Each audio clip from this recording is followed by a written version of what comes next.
De volta na resenha do rock com Marcelo Maca. E aí, Marcelo? Quente. Quente, né? Tá quente. Tá quente? Massa, que nem diz os paranaenses. Sonzeira, né, cara? Sonzeira. Sonzeira mesmo. Na veia. Como é que é a história que a gente tava falando antes, cara? Que a gente ficou na dúvida lá do Chicken Foot, né, cara? A gente não lembrava o nome do baixista, que era o Michael Anthony, ex-Van Halen, né? Exato. E o batera era o Chad Smith, ex-Red Hot Chili Peppers. Só fera. Só fera, né, cara? Os caras montaram uma banda com os caras fraquinhos, hein? Fraquinho. Os caras fraquinhos, hein? Mas então, Maca, eu queria que você falasse nesse bloco agora, então, sobre o Anjos Tortos, né, cara? Que tem a maior parte do material aí, né? Que foi a nossa maior produção que foi registrada, né? Porque as outras bandas também produziram muitas músicas, cara, mas só que a gente acabou não registrando, né, cara? A gente acabou deixando de lado por falta de condições, por falta de estrutura na época, por falta de orientação também, né? Pra poder registrar. Então, o Anjos foi como a primeira formação, a gente se conheceu em 92, eu, o Christian e o Nenê. A gente estava indo para o Paraguai gravar Pig Jones, que é uma música que vão tocar aí pra frente. A gente estava atravessando, pegando um táxi, indo para o Paraguai de táxi para gravar no estúdio do Paraguai, aquele estúdio de cachaça. A gente não ia gravar com bateria de som, a gente ia gravar com bateria acústica, ia ficar menos cachaqueiro o negócio.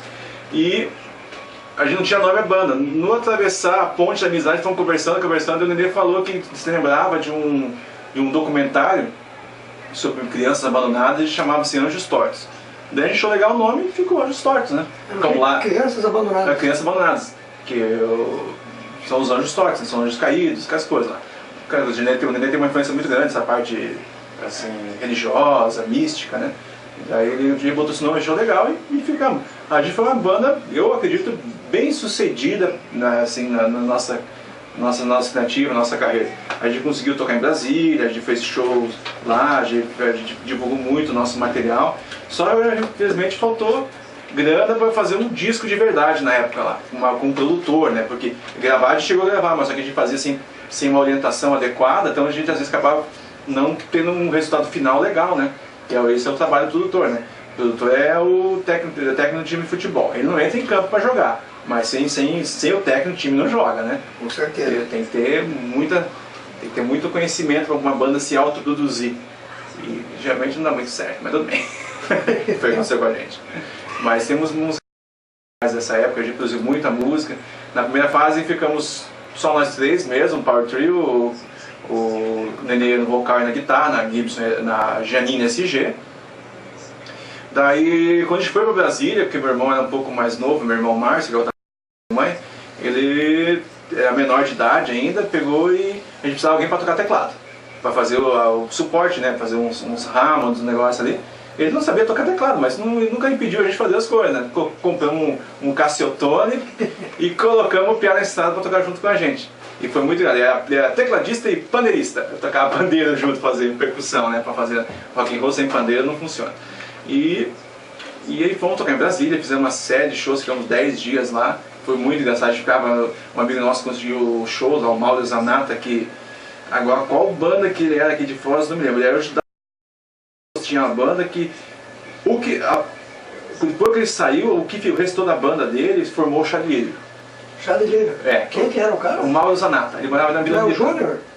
Não, o DZ, agora esqueci o nome do baterista do Chadilho, o pessoal tocava tudo na banda. Sim, o baterista era o Kleber, o então, do Batata. O Kleber, eu cheguei a ensaiar com eles, cara. Então, o Mauro Zanata era o... Sim, eu lembro do Mauro. O Mauro foi formado em Brasília, foi estudar jornalismo na UNB.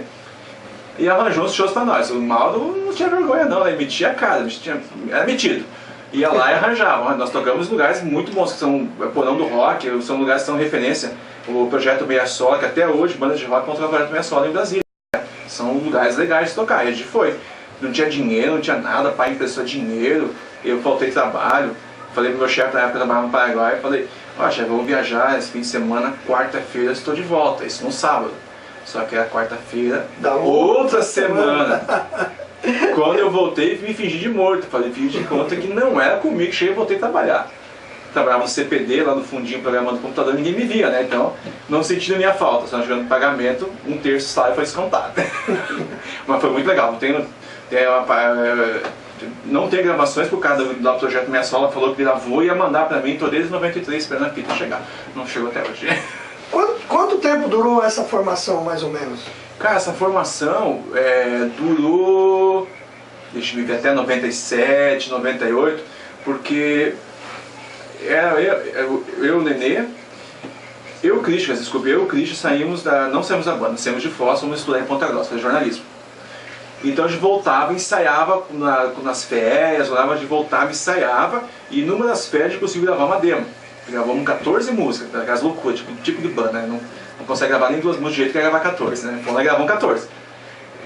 Não consegui nem terminar de mixar, deu problema no cantor, arrebentou fita, foi um desastre. Mas a gente conseguiu registrar as músicas. E como a gente estava lá em Ponta Grossa, acaba meio esfriando, a banda que não toca, não faz show, não faz apresentação, então acaba meio esfriando. A gente acabava só se apresentando, tipo assim, quando vinha nas festas, para fazer a apresentação na Fartal, esse tipo de coisa, né? E daí aconteceu, quando o Christian se formou, ele entrou 2 anos antes de mim, ele voltou pra Foz e acabou montando Legião Urbana Cover com o Nenê, que é nosso vocalista.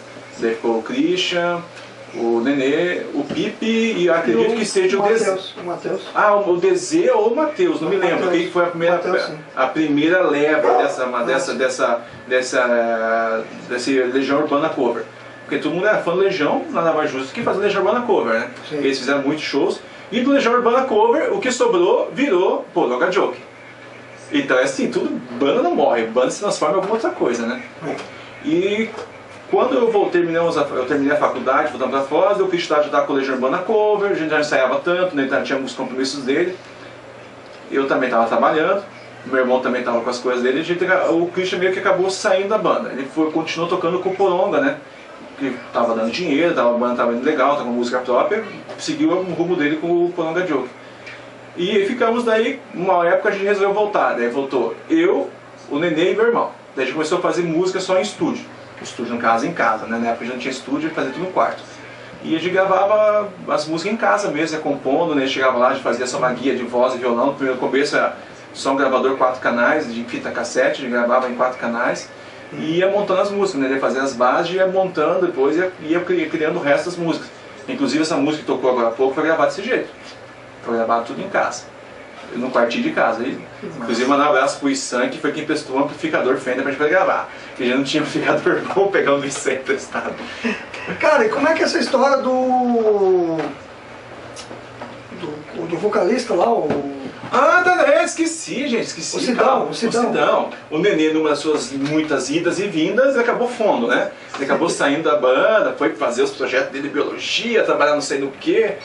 Daí a gente acabou convidando o Sidão e o Beto, lá do Paraguai, para tocar com a gente. Beto na guitarra, Sidão no vocal. E daí a gente gravou uma demo também, tinha esquecido, a gente gravou uma demo. Tem uma música aí do Sidão, inclusive, que é... Vai rolar lá no final. Lá, não, daqui a pouco. Daqui a pouco? Então tá, tem desfurado. Muito legal, né? Mas daí a banda deixou um pouco de ser, digamos, uma Legião Urbana, então na época todo mundo era Legião Urbana, né? Aí a gente passou a ser um pouquinho mais hard rock, mais rockão, meio pesado por causa da influência do Beto e do Sidão. Tem um vocal excelente. O Sidão gosta de trabalhar na World Music, lá o Beto trabalha também não é lógico, trabalha no Paraguai também. Tentaciones. São músicos excelentes, cara. Pena que o pessoal vai parando, vai cansando aí de ficar tentando e vai parando, né? Mas a gente fez umas coisas muito legais. E depois daí até acabou, a banda também não deu certo, sempre acaba não dando certo a banda por algum motivo, né? E cada um foi seguindo os seus projetos. E eu sempre fiquei mais nessa parte de... Sempre gostei mais da parte de gravar, né? Isso foi no final ou depois o Nenê acabou voltando pra banda? O Nenê acabou voltando, a banda acaba e volta, igual um namoro, né? Acaba, briga, volta. Porque briga nunca teve, né? Na verdade, tipo assim, eu não enjoo, não quero mais. Daí vai pro seu lado. É que o Nenê não gosta muito de ensaiar, esse é um problema grave com banda, né? Daí uma época a gente descobriu o poder do sequenciador, ele lá pra frente descobriu. A gente gravou as músicas com um metrônomo, num canal, num MD, que é um equipamento ótico, lá, tipo uma fita cassete mais digital, dos anos 80, já é pré-histórico já também. E o vocal do Nenê em outro canal. Daí quando o Nenê não aparecia pra ensaiar, daí o Silvio, amigo do meu irmão, tocava bateria nessa época pra gente, pra ele poder tocar ao vivo, a gente tocava com ele. A gente acabou nem se apresentando nenhuma vez. Daí a gente colocava o metrônomo pro Silvio ouvir, tocando bateria, e o vocal do Nenê no monitor. Daí todo dia ensaiava o seu Nenê. Não aparecia pra gente sair, a banda que não ensaia não vai pra frente, né, cara? Daí... Então, mas legal, cara. A gente vai dar mais uma pausa agora. Vamos tomar mais uma água. tomar mais uma água, porque agora vai rolar exatamente Tênis Furado, né? Que é com o Sidão. O Sidão no vocal, o Beto na Beto na guitarra, guitarra. eu no baixo, o Christian Riz na bateria.